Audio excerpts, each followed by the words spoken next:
There was a queue of ambulances ready on the quay to take them away.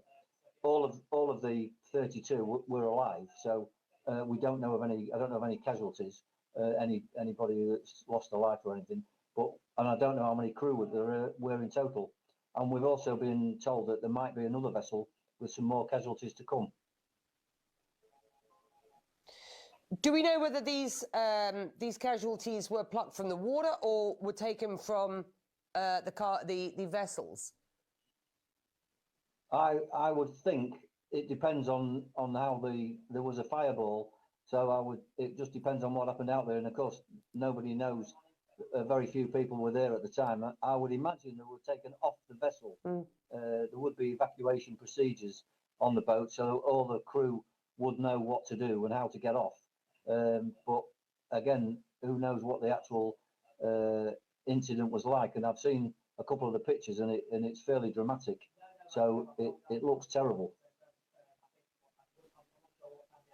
How many rescue boats have gone out from your port, the Port of Grimsby, and how many are still out looking?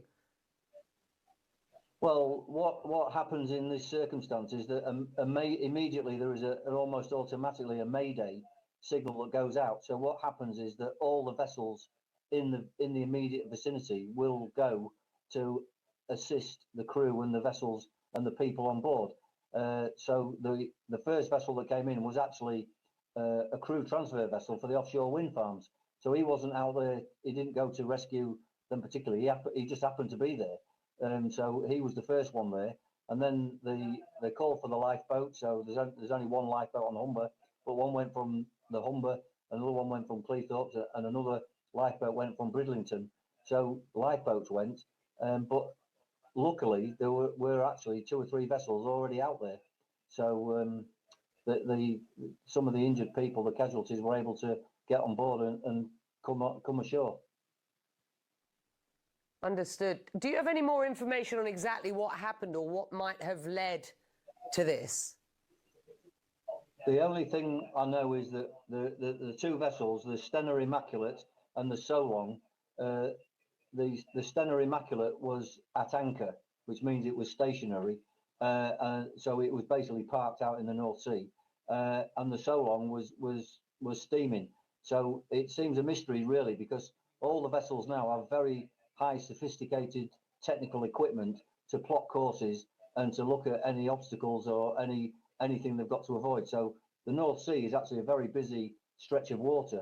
It's a shallow sea as well, but there's lots of oil rigs, there's wind farms, there's protected areas, there's all sorts of areas that vessels are not allowed to go. So you've got to have your wits about you. But also with the vessels, they set a course. So there will be a course that would have been set. So you would presume that they would have known that they were on a particular course. So you wouldn't expect that a vessel would berth, would tie up at anchor in a shipping lane. But I don't know. There's a lot of speculation, but it's difficult to actually suggest what went on, other than the fact it should never have happened. Well, Anna Stewart,